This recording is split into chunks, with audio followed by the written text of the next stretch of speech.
1997년 뉴스룸 지금 시작합니다. 독실이와 수리 PD와 제 사장이 함께 만드는 반전이 뉴스룸. 있을 줄 알았죠. 오늘 가을이라서 약간 부드럽게 시작한다고. 그리고 벌써 가을이 됐어요. 시간 빨리 간다. 청고마비의 계절. 그리고 곧 금방 겨울 오겠지. 어쨌든 뉴스룸은 1990년부터 네. 매년 주요한 뉴스들을 뽑아가지고 심층적으로 알아보고 있는 프로그램입니다. 뉴스룸 처음 했었던 그 목적이 뭐였냐면은 내가 1990년 그때쯤, 그러니까 아주 옛날 거는 우리가 좀 알고 현대도 우리가 좀 관심을 갖고 있는데 내가 태어날 무렵에서 그때를 잘 모르니까 그냥 끊긴다는 생각을 많이 해가지고. 왜 자기 나이를 이렇게 줄입니까? 예. 태어날 무렵이라며. 10살 됐을 무렵. 그래서 그거를 좀 알아보자. 우리 그래가지고 좀 진행하고 있는데 좀 도움이 되는 것 같습니까? 진짜로 몰랐다는 생각이 들어요. 근현대사를 이야기할 때도 80년 후반에서 끝나는 것 같아요. 그렇지. 90년부터는 별로 없는 것 같은 느낌. 18세기, 19세기 하고 끝내잖아. 나는 이게 정말로 도움이 되는 것 같아. 네. 이렇게 도움이 될 줄 몰랐거든요. 그러니까 우리가 좀 깊이 있게는 알아보진 않고 있잖아요. 네. 그러니까 전반적인 뉴스를 많이 다루다 보니까.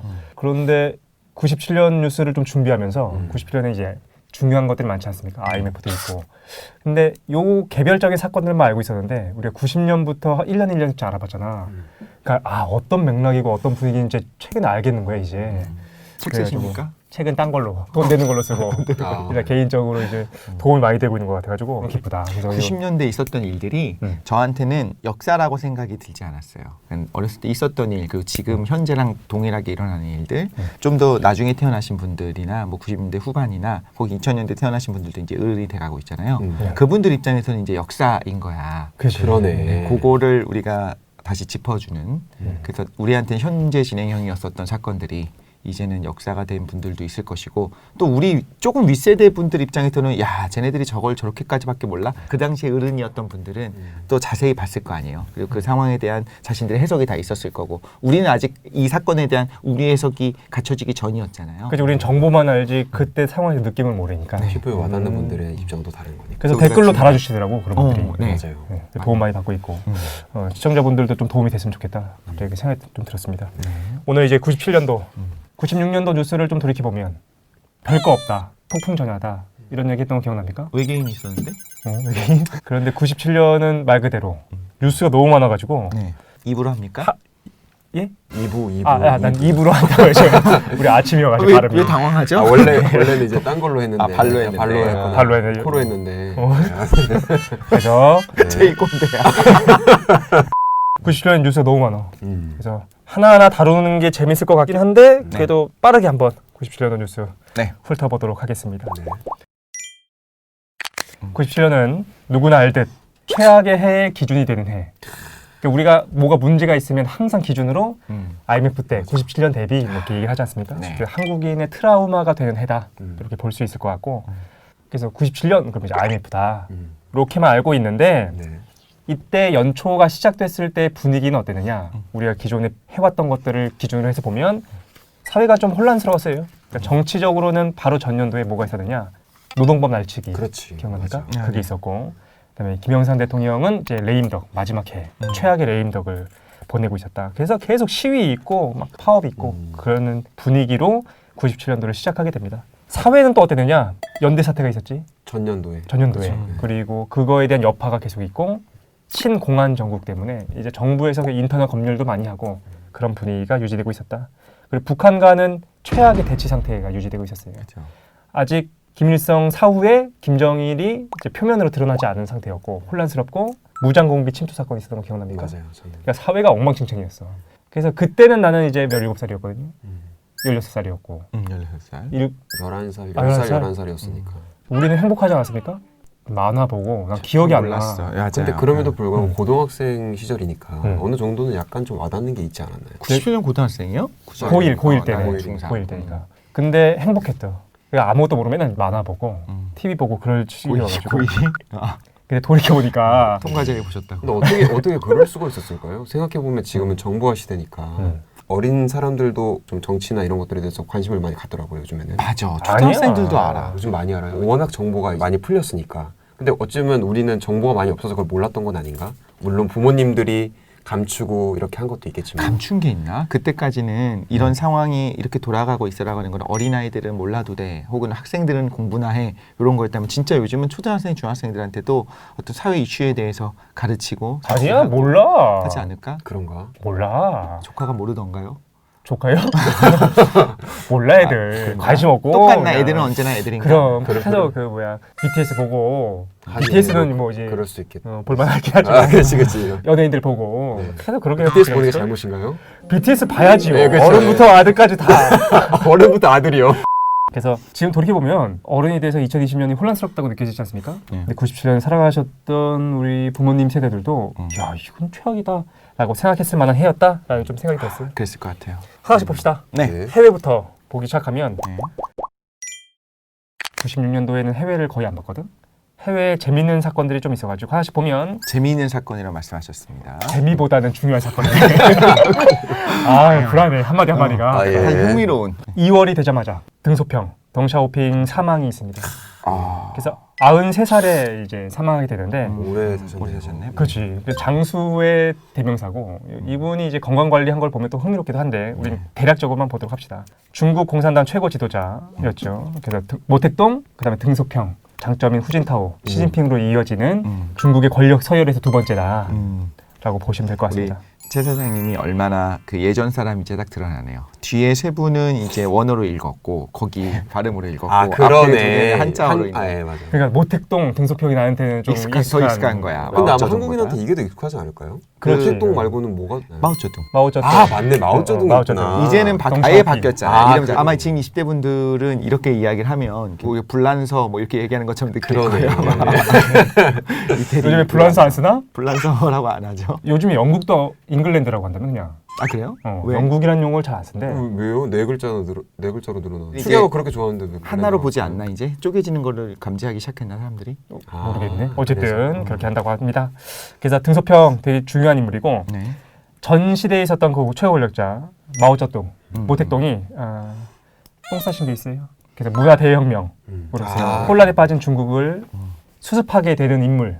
그게 이제 우리가 등소평, 덩샤오핑이라고 보면 될 것 같습니다. 이 부분에 대해서는 다른 방송에서 같이 했었던 그 중국 분들이 몇 분이 있었어요. 네. 혹은 중국을 연구하는 분들이랑 이야기를 했는데 문화대혁명에 대해서는 내부적인 평가들이 이제는 좀 객관적으로 시작했다고 하더라고요. 그러니까요. 지금 이제 중국에서도 문화 대혁명은 똥 싼 거다. 좀 그 부분에 부끄러워하더라고요. 그거는 이제 그 정도까지 평가할 정도로 네. 그건 좀 문제가 많았다는 거죠. 네. 예. 그러니까 어쨌든 그걸 수습한 다음에 지금의 중국 경제 대국으로 이끄는 그 중간다리 역할을 했던 게 사실은 이제 덩샤오핑인 거죠. 성과 5점 같이 보도록 하겠습니다. 어떤 성과가 있었느냐? 1. 개혁 개방을 주도했다라는 건 잘 알고 있고 말했던 것처럼 오늘날 중국을 부유한 사회주의 시장 경제로 이끌었던 대표적인 인물이다라는 거죠. 그래서 유명한 얘기가 그거예요. 흥묘 백묘론 들어봤지? 검정 고양이, 흰 흰 고양이 고양이. 둘 다 귀엽다. 야, 그렇죠. 둘 다 고양이는 귀엽다. 다 귀엽다. 다 그게 귀엽다. 귀엽지. 그래서 쥐만 잘 잡으면 되지 색깔이 뭐가 중요하느냐? 요게 흥묘 백묘론이고 시장 경제냐 아니냐 이게 중요한 것이 아니라 인민들이 얼마큼 잘 사느냐, 얼마나 배부르느냐 그것이 핵심이다. 라고 얘기했던 거죠. 그리고 재밌는 얘기들이 있더라고. 그 인터뷰를 한 내용을 보면서 뭐라고 얘기하느냐. 자본주의 국가에 계획 경제가 존재하듯이 사회주의 국가에도 시장 경제가 존재할 수 있다. 요 얘기가 되게 재밌었어. 왜냐면 나도 시장 경제라는 건 자본주의 시스템 안에서만 있을 수 있다고 생각했는데 이제 덩샤오핑 같은 경우에는 아니다. 이거 시장 경제라는 것은 산업화 이전부터 자본주의 이전부터 있었던 거고 어떤 면에서는 깬 사람이네요. 그렇지. 사회주의에서도 가질 수 있는 거다라고 생각했던 것 같아요. 생각해보니까 지금 와서는 당연한데 그렇죠. 당시에는 좀 그렇지. 그죠? 낯설고. 낯설고. 이념적으로 막 대입하고 있을 때였으니까. 그렇죠. 두 번째 성과, 영국으로부터 홍콩을 반환받게 되는 결정적인 계기를 마련했다라는 거죠. 영국이 홍콩을 주기가 싫었어. 100년이었나요? 처음에? 홍콩을 제가 자세히 다룰 겁니다. 그러면 제 뉴스는 홍콩인데 원래는 이제 돌려줘야 되는 부분이 있어요. 신계라는 부분이 있는데 99년 네. 조차를 했었는데 네네. 어쨌든 전체를 다 돌려주게 되거든요. 근데 원래는 조차지 부분만 있었는데 전체를 하게 한 거예요? 전체를 다 돌려줘. 정말? 이때 그때 뭐 홍콩 할매 귀신 이런 것도 같이 다루신다고. 준경선님도 또 다룬다고. 홍콩 할머니 귀신 때문에 영국이 돌려줬다 이런 얘기죠. 홍콩 귀신이 많이 돌아다니니까. 너무 많아요. 그래서 영국이 돌려주기 싫었어. 야, 사회주의 국가인데 돌려주기 싫다라고 생각하고 있었는데 덩샤오핑이 약속을 하나 하죠. 일국양제.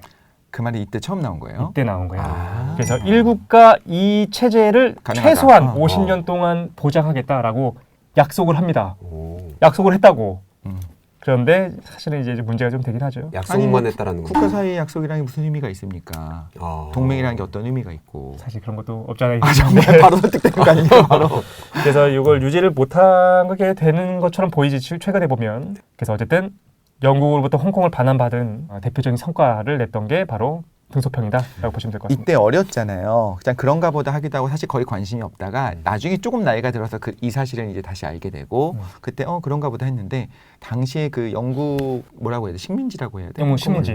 거기서 태어나서 자랐었던 최소 50년 이상 그렇게 살고 있었던 홍콩 사람들, 홍콩 시민들 입장에서는 이거 어마어마했을 것 같아요. 정말. 엄청. 지금의 장난 중국이랑도 아니죠. 또 그 당시 중국은 또 달랐고 그렇죠.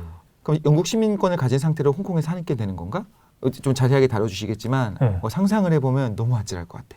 요거를 보는 게 좀 중요해요. 왜냐면 홍콩의 역사뿐만이 아니라 중국이라는 것의 역사, 그 다음에 그게 서양과 어떻게 연결되어 있고 한국에 어떻게 영향을 미쳤는지를 알 수 있어서 요건 제가 빼가지고 자세하게 다루도록 하겠습니다. 기대됩니다. 되게 궁금하네요. 진짜 그러네. 생각보다 재밌어. 하지만 오점도 있었죠. 1989년 천안문 사태가 있습니다. 천안문 사태. 천안문 육사 항쟁이라고도 이제 부르게 되는데 요거 중국인들은 검색조차 안 돼요. 이 역사를 아예 지워가지고 그래요? 중국 사람들은 몰라.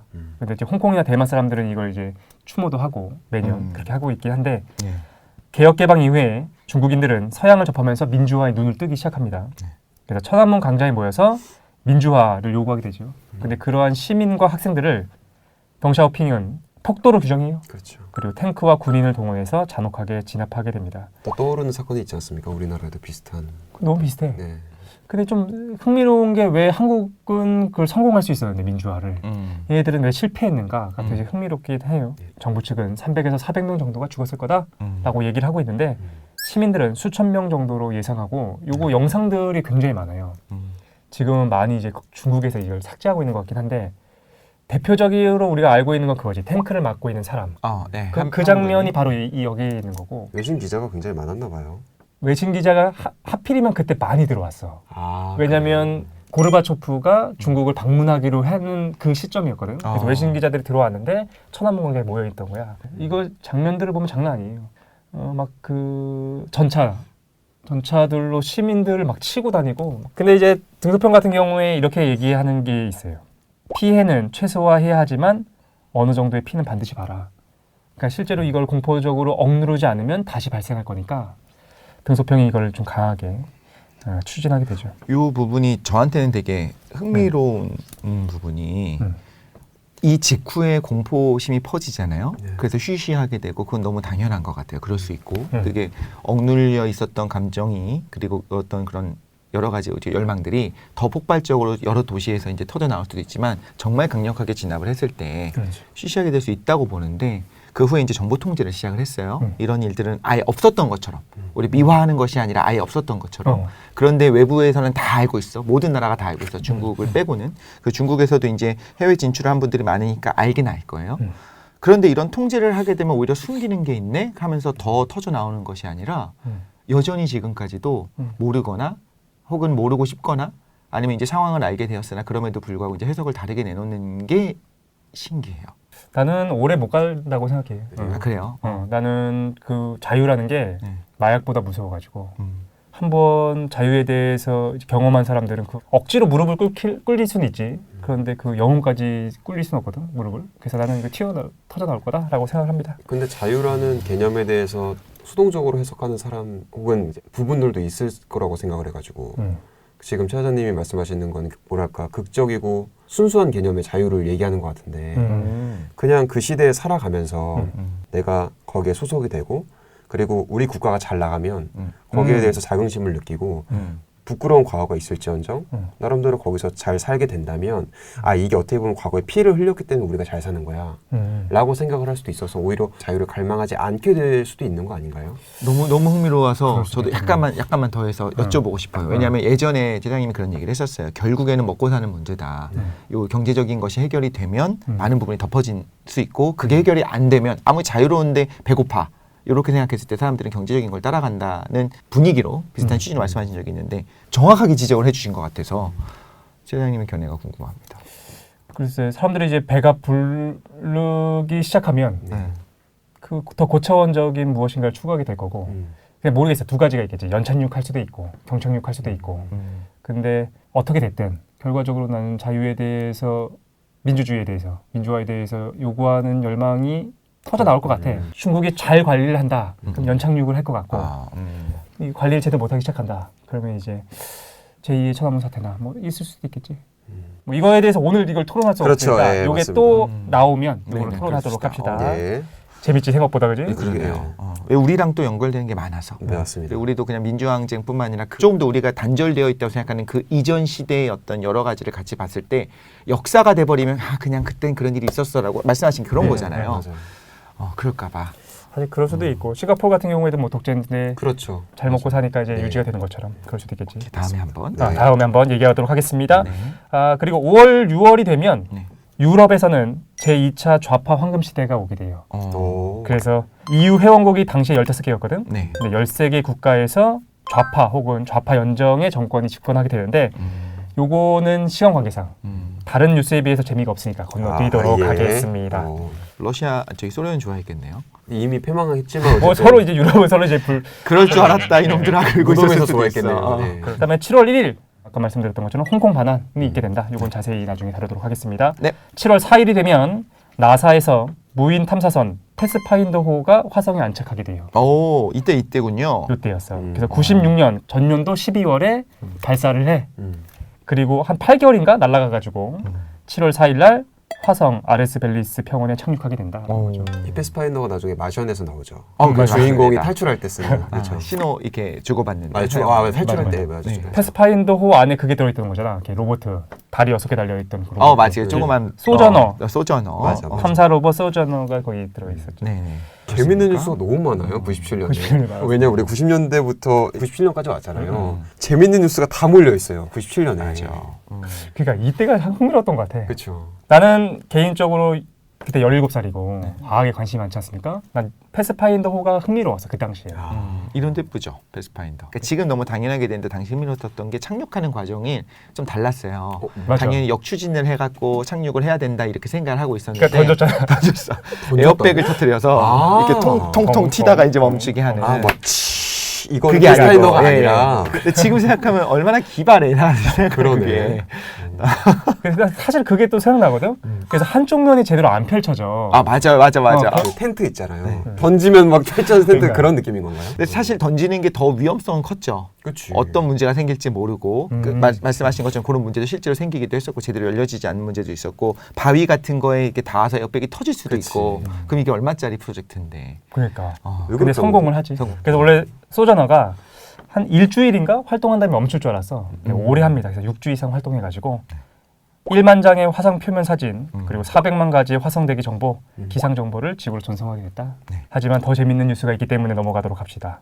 8월 31일이 되면 네. 다이애나 전 영국 왕세자비가 사망하게 됩니다. 요거는 우리가 잘 모르는 분들도 많고 그러니까 다이애나비 정도 이름만 좀 들어가잖아. 제가 잘 몰라요.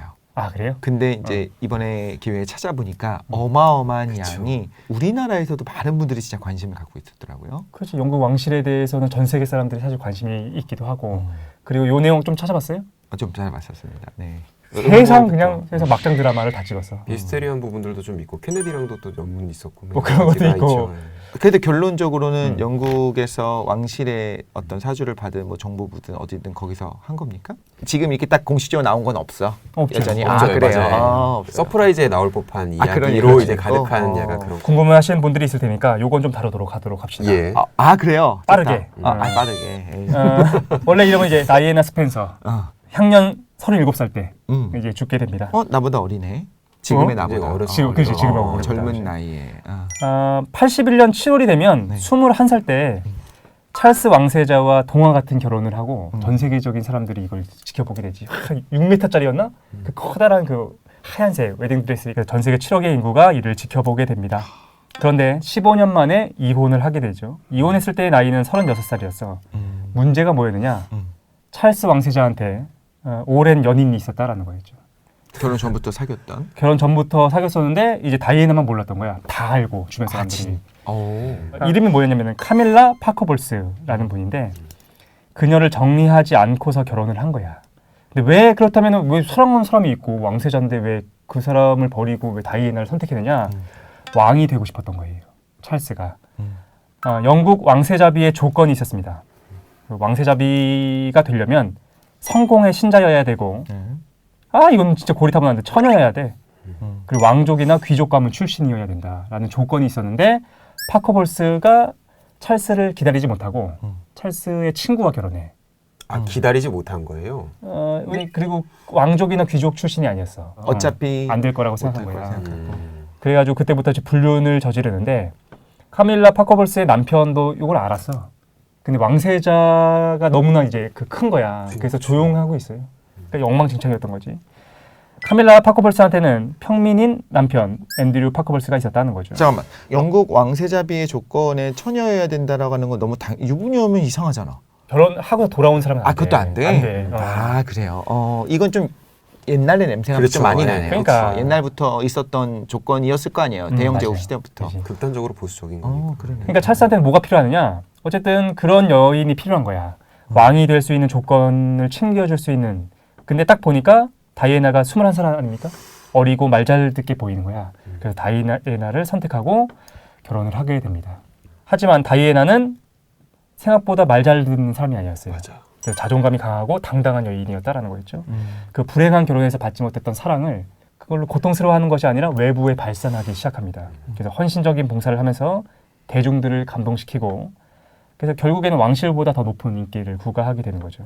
그래서 에이즈 환자들도 돕고 실제로 그 장면이 있거든요. 사람들이 막 에이즈 어떻게 전염되는지 잘 모르고 막 거부하는데 그를 이제 포옹도 해주고 막 그렇게 하는 거 있지. 대인줄의 반대 운동도 하고 그래서 인기가 많아지게 됩니다. 그리고 이혼을 하죠. 아까 말씀드렸던 것처럼 36살 때 이혼을 하는데 자유를 찾지 않았습니까? 그리고 연애를 다시 시작하게 됩니다. 영국의 헤롯백화점 소유주의 아들 그리고 영화 제작자였던 이집트인이야 도디 파예드와 이제 연애를 하기 시작하죠. 근데 무슬림이었어요. 그러니까 진정한 사랑을 시작할 수 있었는데 아이고, 근데 이제 영국 왕실 입장에서는 정말 싫은 요소들이 있겠네요. 그렇지. 종교적인 것부터 종교적인 시작해서. 있고 만약 혹시 아이를 낳게 된다면 이복 동생이 무슬림인 거야. 그렇지. 그러니까 이게 조금 이제 왕실에서는 부담스럽게 시작했던 거지. 그리고 이때 파파라치들한테 많이 찍혔던 장면이 뭐냐면 지중해에 이 둘이 여행을 가. 그래서 그 보트 위에 있고 막 그 장면들이 계속해서 이제 영국 언론에 노출되기 시작하는 거죠. 지중해에서 낭만적인 여름 휴가를 보내고 파리로 돌아온 둘은 연인인 도디 파예드가 청혼을 준비해. 그래서 이제 보석 가게에 가가지고 반지를 좋은 거 사고 막 그랬던 프로포즈를 거를 이제 하려고. 준비하고 있는 거죠. 그래서 프로포즈를 하기로 했던 날인 것 같아. 이 둘은 리치 칼튼 호텔에서 저녁 식사를 맛있게 하고 호텔이 제공한 벤치에 오르게 됩니다. 파파라치들이 따라붙습니다. 오토바이를 타고 막 따라오지. 그 지하 차도로 접어들자 이 벤치가 중심을 잃고 기둥으로 돌진하게 되고 그 자리에서 이제 연인이었던 도디 파예드와 운전자는 사망해. 그런데 다이애나가 그 가운데 끼어. 그 앞좌석과 뒷좌석 사이에 압착이 돼가지고 정신을 잃었지만 살아있게 되는 거야. 근데 파파라치들이 이걸 돕지 않아. 그 사진만 계속 찍는 거야. 그래서 결국 죽게 되거든요. 그리고 나서 시간이 흘러가지고 2005년이 되면 찰스 왕세자는 원래의 연인이었던 카밀라와 결혼을 하게 됩니다. 그러니까 정식 부인이 되긴 했는데 왕비는 나중에 못 된다고 해요. 왕비의 지위는 없다. 왕비의 지위는 없고 그냥 왕의 배우자 정도로 부리게 된다라고 하더라고요. 그게 또 다르구나. 그러면 어쨌든 찬스 왕세자한테는 왕비가 그럼 없던 건가요 이제? 애매하게 되겠지. 근데 아직도 왕세자잖아. 왕이 된 건 맞아. 아니니까 어떻게 될지 지켜봐야 될 것 같은데. 그러니까 이걸 보면은 이제 영화 사람들 같다. 같은 경우에는 분노했겠지. 그럼 사랑받고 그 멋있었던 그 다이애나가 이렇게 죽으니까. 그래서 그때부터 이제 음모론이 영국 왕실에서 죽였다. 뭐 이런 얘기들이 나오기 시작하는 거죠. 그 차가 갑자기 돈 거예요? 뭐 이유가 있어요? 그 운전자가 술 많이 마셨었다 정도로 지금은 이제 나오게 돼요. 그렇구나. 근데 이거에 대해서도 막 얘기가 많긴 한데 그렇죠. 그냥 이거 막장 드라마다라고 보면 될 것 같고. 근데 안타깝네요, 진짜. 내가 좋아하는 책 중에 뭐가 있냐면은 디트리히 슈바니츠가 썼던 그 교양이란 책이 한때 유행했던 게 있었거든요. 그 책에 보면 그 교양에 대해서 쓴 거야. 뭐 정치, 철학 뭐 이런 거 썼는데 디트리히 슈바니츠가 뭐라고 얘기하냐면 몰라도 되는 것을 모르는 것도 교양이다라고 얘기하거든. 그 중에서 뭐가 있느냐? 영국 왕실에 대한 얘기가 있어. 그러니까 그런 걸 우리가 막 이렇게 막장 드라마 이렇게 좋아하는데 이거 몰라도 된다. 너무 가십이다. 그리고 생각해 보면은 또 우리가 그렇게 그 영국 왕실에 대해서 관심이 많았기 때문에 다이애나가 희생된 건 아닌가 그런 생각도 좀 그럴 수도 들었습니다. 있네요. 이런 일이 있었다는 거죠. 그리고 9월 5일이 되면 네. 마더 테레사 수녀가 사망하게 되는 일이 있습니다. 87살 때였는데 네. 그리고 이때 환경 문제도 불거지기 시작해요. 막 엘니뇨가 심해지고 아 엘니뇨. 네. 그렇죠. 그다음에 이제 기후 변화 협약도 하고 막 그러는데 이것도 건너뛰도록 하겠습니다. 북한 문제로 가면 북한은 차라리 좀 없다. 아 조용합니까? 저는 그렇게 생각하지 않지만 상대적으로 좀 별로 뉴스가 없었다. 우리 니은슨의 북한 전문가, 아, 예, 북한을 예. 추종하는 우리 예. 수리 PD님이 미국에서 오진 않았지만 종북이라는 소리. 북한은 계속 체제 불안이 이어지고 있고 고위층의 탈북이 계속되고 있습니다. 대표적으로 2월 12일이 되면 황장엽 망명 사건이 있게 되는 이름도 거죠. 어려워요. 황장엽. 황장혁. 북한 권력 서열 26위, 조선노동당 국제 담당 비서, 그리고 김일성 종합대학 총장, 오. 그리고 이 밖에도 되게 고위직을 했던 인물이고 당시 황장엽이 망명하고 막 그랬을 때, 그다음에 이제 조선노동당 국제 담당 비서가 됐을 때 사람들이 잘 몰랐어. 황장엽이 누구야? 막 했었는데 북한 내부에서는 주체 사상을 설립한 인물로서 가장 중요한 인물이에요. 괴벨스라는 말도 있고요. 물론 그- 괴벨스는 그렇지. 아닌데 그 정도로 평가를 좀 받는 경우도 있어요. 그렇지. 김일성, 김정일 가문의 어떤 이론적 토대를 만들어줬던 엄청난 인물이 이제 망명하게 됩니다. 진짜? 김정일의 가정교사를 맡기도 했었고, 근데 이제 김일성 사망 이후에 북한 내부에서 이제 사상적, 정치적 투쟁이 심화되니까 망명을 하게 됐다라는 거죠. 말하자면 뭐 정도전 같은 사람이 망명을 한 거잖아요. 배반자인 거지. 배반자. 어쨌든 이런 일이 있었고 이것도 다루면 재밌을 것 같긴 하지만 넘어가도록 하겠습니다. 다 넘어가. 자신 오. 없는 거 아닙니까? 잘 몰라서? 몰라도 될 또. 거는 모르는 것이 교양이다. 요건 좀 알만한 내용이긴 하거든요. 근데 이제 김대중 정부, 그다음에 이제 노무현 정부에 와서는 활동을 잘 못했어. 김대중 정부 같은 경우에는 햇볕 정책도 하고 하다 보니까 그렇죠. 이제 다루기가 좀 어려웠던 거야. 그다가 나중에 이제 그 뭐 이명박 정부, 박근혜 정부에 와서는 사실 정치적인 어떤 쓸모 계기로서 계속 사용되기도 하고. 근데 이제 나중에 사후에 국립대전 현충원에 안장돼 있거든요. 이명박 정부 때였어. 근데 이게 좀 논란이 되기도 하죠. 맞아요. 도대체 많이 무슨 되죠. 좋은 일을 했다고 현충원에 묻히느냐, 그래. 이런 일이 좀 있기는 했었습니다. 예. 그거 외에도 좀 많이 일이 있긴 있는데 10월 8일이 되면 김정일 시대가 본격적으로 개막됩니다. 그래서 이게 아마 3년 3개월 만일 거야. 김일성 사후에. 그래서 북한 조선노동당 총비서직에 공식적으로 추대되면서 유훈 통치가 종식되고 김정일의 시대가 시작되게 된다라는 거죠. 요거 말고도 좀 재밌는 내용들이 있어가지고 요건 수리 PD님이 예. 자세히 다뤄주신다고 합니다. 나중에.